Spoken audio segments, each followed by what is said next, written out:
Magandang araw sa inyo mga kapamdi. Nandito po ako sa Mirador, Baguio City. So, masyadong hectic yung time dito dahil napadaan lang kami dito sa Baguio City kaya nagmamadali ako.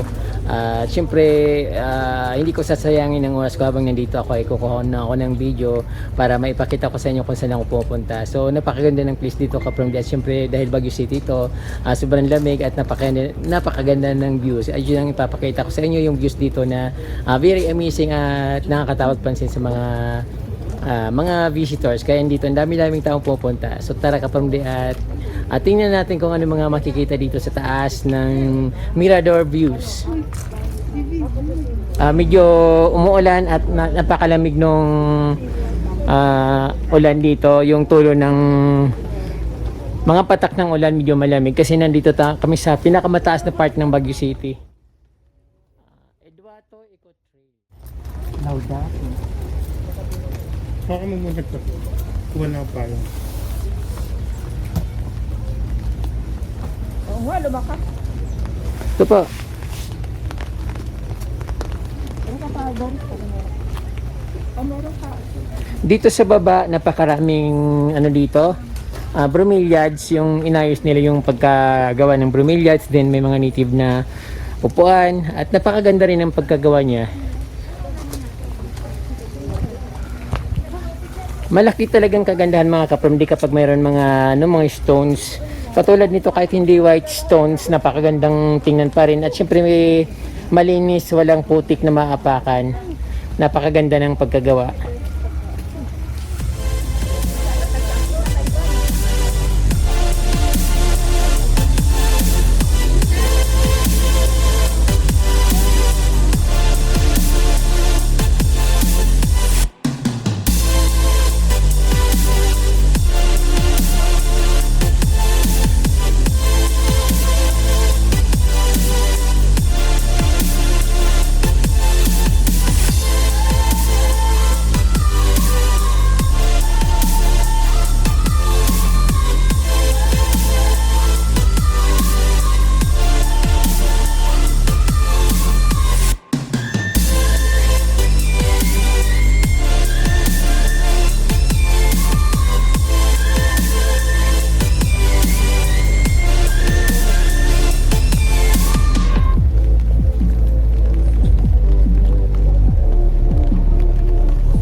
Isa yung halaman na ito sa gusto kong dalhin sa Kubo.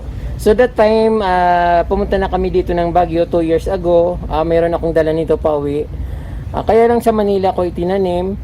Naging kulay green siya instead na maging pula. Naging kulay green. So mas gusto niya yata yung malamig na klima. So mas maganda siguro sa amin ito. Malamang pula ito sa amin.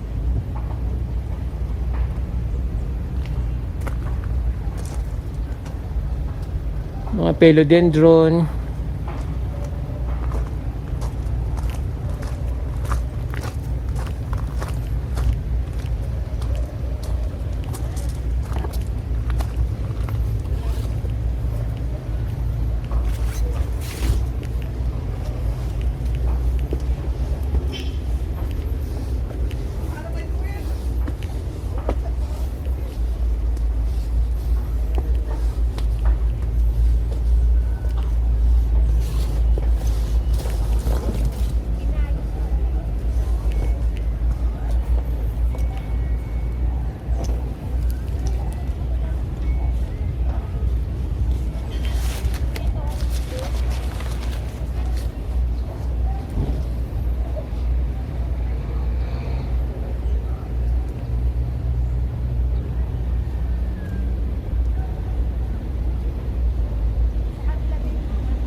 agave.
So dito Kaporamde, parang naalala ko na yung garden ko dun sa kubo.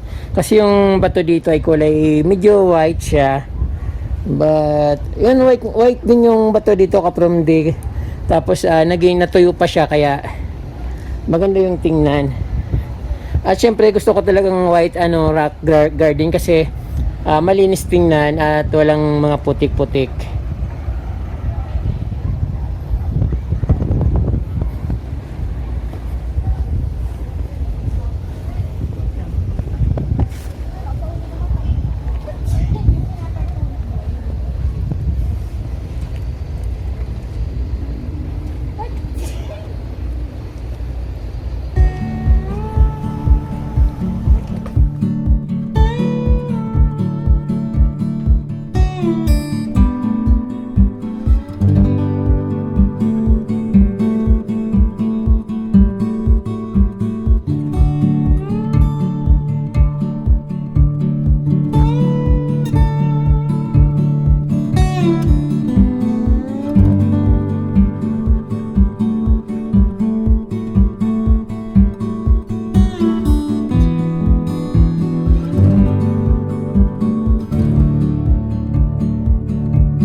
Marigold na kulay puti.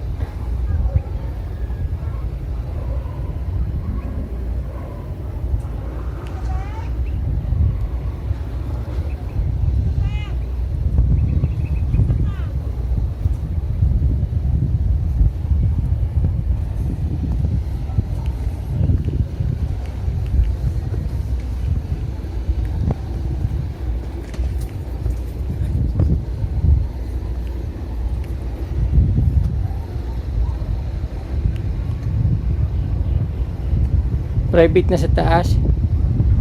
Hanggang dito lang.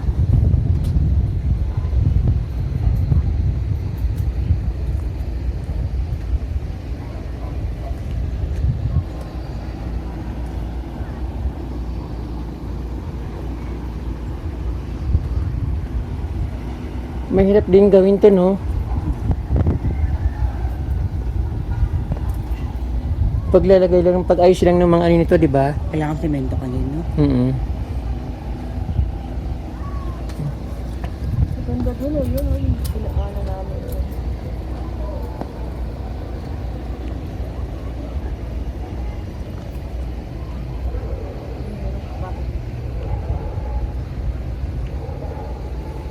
Nawala na yung mga tao.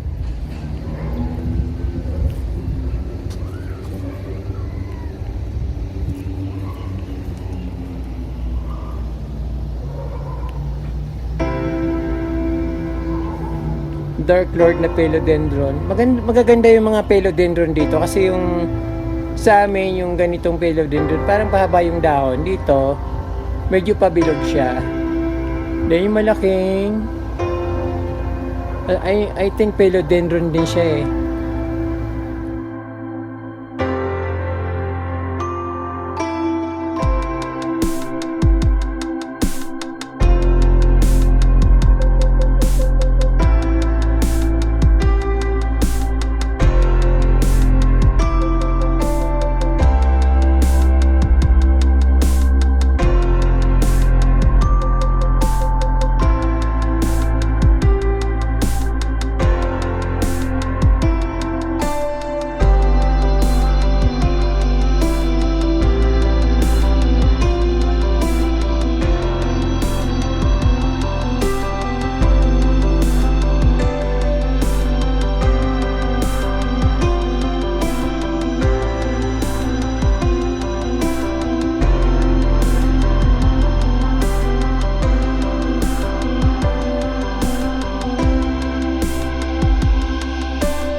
Dalawa.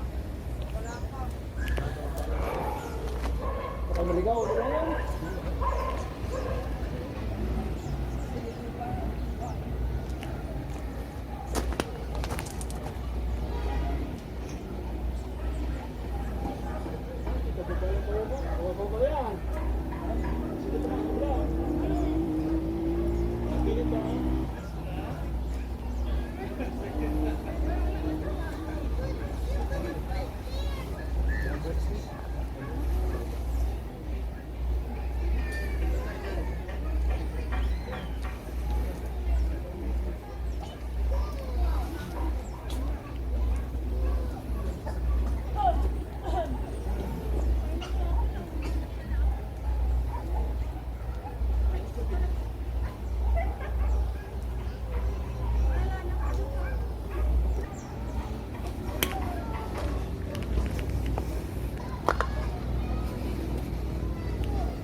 house of prayer.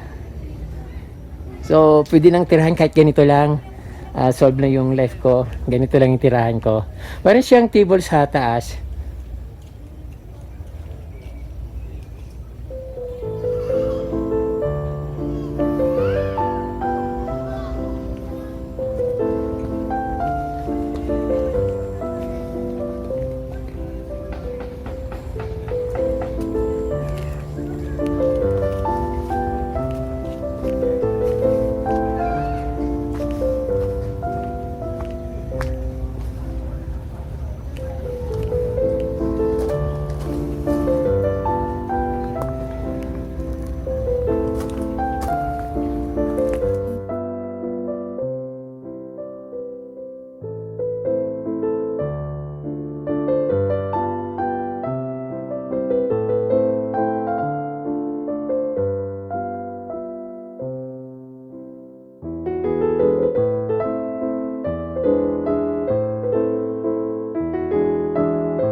Yung bubong niya, I think hindi siya nipa.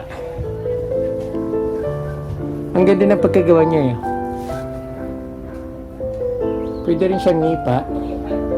Ba't mahaba yung pagkanin niya dahon?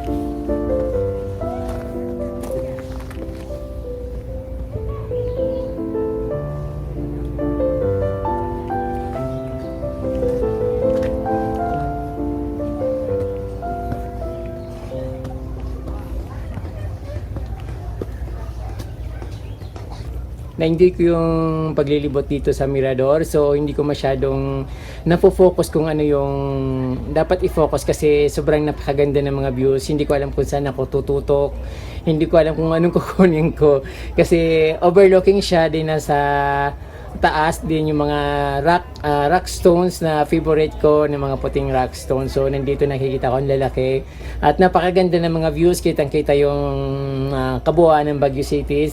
Then yung mga halaman dito na nasa taas, yun nakukuha ko din. Marami rin sila mga kubo-kubo, din yung parang anong tawag doon?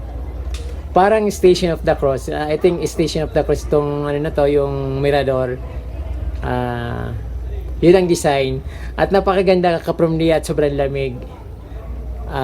Naubusan na ako ng data. Wala na akong hindi na ako pwedeng mag-vlog ng another vlog kasi wala na akong data. But thank you very much Lord dahil narating ko yung place ng Mirador. Napakaganda ng views. At dagdag sa aking narating yung Mirador dito sa Baguio City. But marami pa sana akong dapat pupuntahan kaso kulang sa time na dahil marami pa kaming pupuntahan. So I think sana makabalik ako dito at dahil napakaganda ng place. Hindi ko maubos na videohan yung magaganda, hindi ko maubos na ipakita lahat sa inyo kasi sobrang lawak at sobrang dami. So ayun po mga kapromli, maraming pong salamat sa iyong panunood at huwag niyo pong kalimutan mag-subscribe at i-touch yung notification bell para updated po kayo sa aking mga bagong post na videos. Maraming pong salamat. This is Kapromdi from Baguio City. Diyos mabalos.